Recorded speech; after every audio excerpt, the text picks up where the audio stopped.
ARK Survival Evolved has been just that, a game of evolution. Over the course of 6 years, we've seen iteration upon iteration, new developments and ways to play ARK.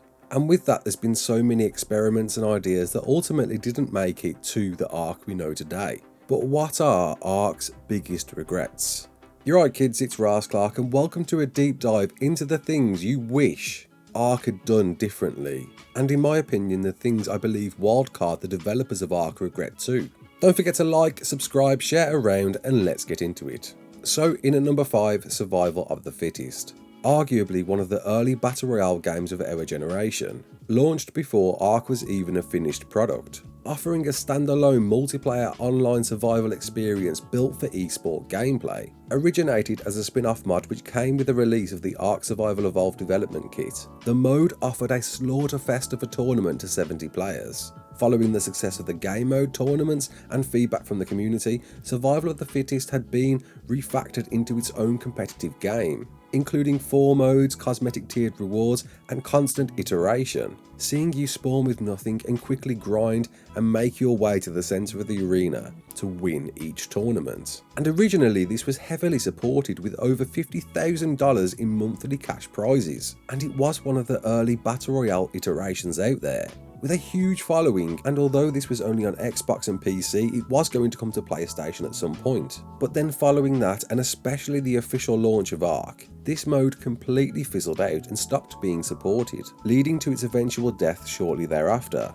And in my opinion, it's a huge regret from both the community and Wildcard's point of view. We know today free-to-play Battle Royale games are supported primarily through DLC, through purchasable skins and content, and perhaps that was the cause of the downfall. The founders of Wildcard have gone on record to say they've never wanted microtransactions within ARK, and ultimately this type of game mode required that funding to keep the support running. But with no monetary gain, of course the only route of this being with the official game DLC maps, that went on to be further developed and updated, leaving Survival of the Fittest behind, and so the players moved on, perhaps to other Battle Royale games or the official game mode, and was actually revived last year by More Than Survivors, an unofficial cluster group that saw the potential of Survival of the Fittest by creating their own new mod version of this last year, that even went on to be sponsored by Wildcard, and support for more maps, creatures, items and events. And yet this too fizzled out,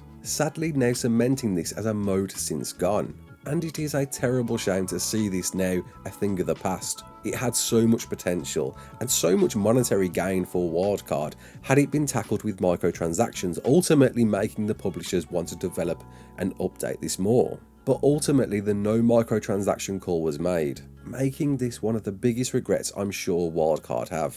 In at number 4, server wipe or lack of. Any veteran of ARK will tell you the story of Legacy, the original cluster of ARK official servers that hosted the island, Scorched Earth, Center and Ragnarok. However, leading up to Ragnarok's release and of course the official finished version release of ARK Survival Evolved, a call was made, and quite a clever one, that they weren't going to wipe the cluster we've been playing on up until this point, but instead open a new cluster dedicated to the official 1.0 ARK Survival Evolved. This would in turn of course see all of those legacy players move onto the new official cluster, seeing that of course their legacy servers were going to die at some point, as Wildcard stated that in the future any servers that don't have any players on them will eventually be closed down and repurposed for the official cluster. So technically legacy servers were always going to be wiped, but it was played in a very delicate tactic, but certainly required. In a game such as ARK where you constantly build and build and build, there has to be a limitation at some point, a point where you reach the server's limitations. Because indeed every map out there has a limitation, an amount of dinos or structures it can hold before ultimately doesn't function as it should. And I am most believe the core reason for a new official cluster was due to duping. which was incredibly rife at the time leading up to this moment, far gone beyond repair, and ultimately left Wildcard no other choice but to create a new cluster. Of course, since then we've seen exploit after exploit, dupe after dupe. They still exist in the game, and whilst Wildcard do certainly do what they can to punish those that exploit, it still leaves a bit of a bitter taste in the mouth when you think perhaps the legacy servers were indeed legacy because of the same reasons that are still going on today. But more to the point, this was in 2017, 2 years after the game launched. We're now in 2021, 4 years after the last wipe, and we've never seen a wipe since. Why? Because there is a huge divide between players that want to wipe versus those that don't. And ultimately, Wildcard don't want to upset those players that have put in so much time with breeding creatures, building their bases in a game that requires a lot of grind. They've certainly offered different types of servers, like of course beginner servers, that wipe at certain dates and ultimately allow new players to ARK to enjoy a different version of ARK compared to those that have been playing it for a long time. Apocalypse servers, a cluster of maps with improved rates, but of course a deadline to when they're going to wipe. But these are only dividing and spreading the community even more thinner. What Wildcard should have done is establish an official wipe date right from the off. For reasons unknown though, they decided not to do this, but if they had just incorporated a 1 year wipe, say. 1 year alone is a long time to play ARK, and if they had established that, I think it would have certainly made for an improved version of ARK, less reason for people to perform exploits, and thus more time spent on updates, and ultimately keeping the servers running in a stable state. We know other games out there do exactly this, a regular wipe date, and seem to be successful at it. So I'm sure Wildcard regret not having this implemented, and so do a lot of players out there. Whilst yes, there are a lot that don't want to wipe, there are a lot that do, and it would certainly be interesting to see what ARK would have been like now if they had had a regular wipe date.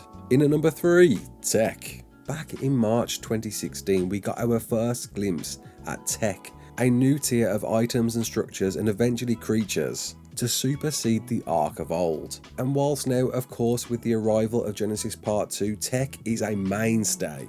You literally now spawn with tech armor. It certainly vastly changed ARK from the game it was before. Whilst it's incredibly hard to envisage ARK without tech being an embedded part of the lore and storyline, of course evolving around elements, there's a huge amount of players out there that long for the ARK before tech, as it really was a different game back then, with a different style of gameplay, ultimately making you feel like a much smaller pawn within the ARK world. And many players out there will argue that tech was the downfall of ARK, and it was a much more thrilling survival experience to play back then. Well, it seems at least Wildcard have some regrets. Of course, ARK 2, the fully fledged sequel, is penned to be coming out next year, and whilst the trailer alluded to this being a bit more of a primitive game, it was later confirmed by the devs it is planned to be largely primitive, spurring rejoice amongst many. And it'll be interesting to see how primitive this really is. Will it hold a candle to the early days of ARK 1?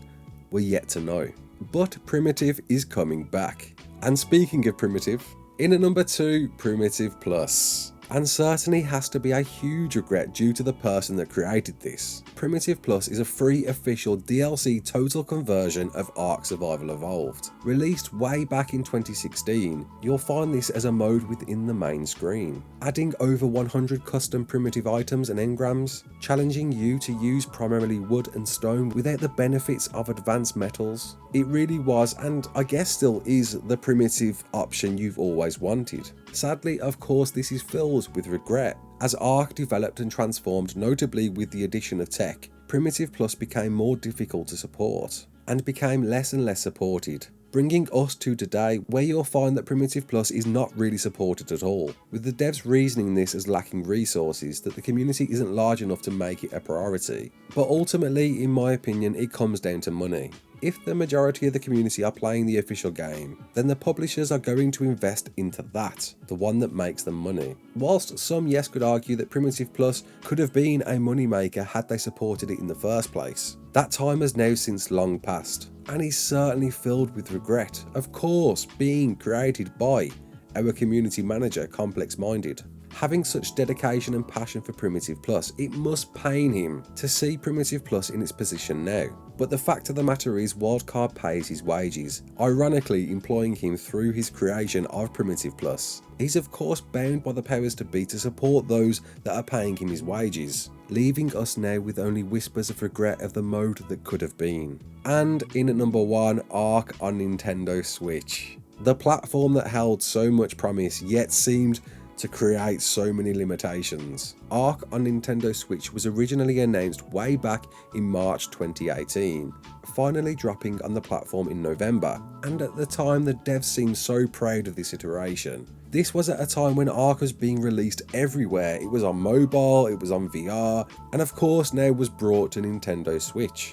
But somewhere between the release of the port only offering the island, Nintendo Switch support would get worse and worse, with the last recent information and support I can find from Josh Hines, the gameplay programmer who was updating the rates. And the regret surrounding this situation, in my opinion, is who handled the port. It wasn't Wildcard that brought the game to Nintendo Switch. It was in fact a company called Abstraction that certainly had a lot of involvement at the time, porting the PS4 port and working on the new UI. However, of course they only handled the ports. They were simply commissioned to do this, with of course what you would believe handing support back to Wildcard. But if you ask Wildcard today what they're doing with Switch, the answer is they don't work on Switch. So who does? What's the difference between Wildcard supporting the PS4 port after Abstraction ported that, but not the Switch port? My belief, my opinion, and certainly my opinion is that Snail Games USA, the publisher of Survive the ARK, have been since the port in a legal dispute with Abstraction, as both Abstraction and Wildcard are so candid with their response. Ironically, in a game with so many salty players, it certainly seems there's a lot of salt that exists here with this port. But nobody is giving up where this lies, and perhaps we'll never find out. But of course it must be a huge regret for Wildcard and Snail Games, as if they had supported the Nintendo Switch port, brought all of the DLC maps to this platform, they could have generated so much revenue. A huge opportunity missed out by the publisher, so they must have a big reason as to why they won't support this. And let's just hope this and all of the lessons learned will be remembered when we finally play the fully fledged sequel after 6 years, probably 7, probably 8 to this game. I hope you enjoyed this, and do you agree? Are there regrets out there that you think I should have covered instead of these? Drop a comment below, let me know. My name's Ras Clark, don't forget to like, share and subscribe, and as always, peace out.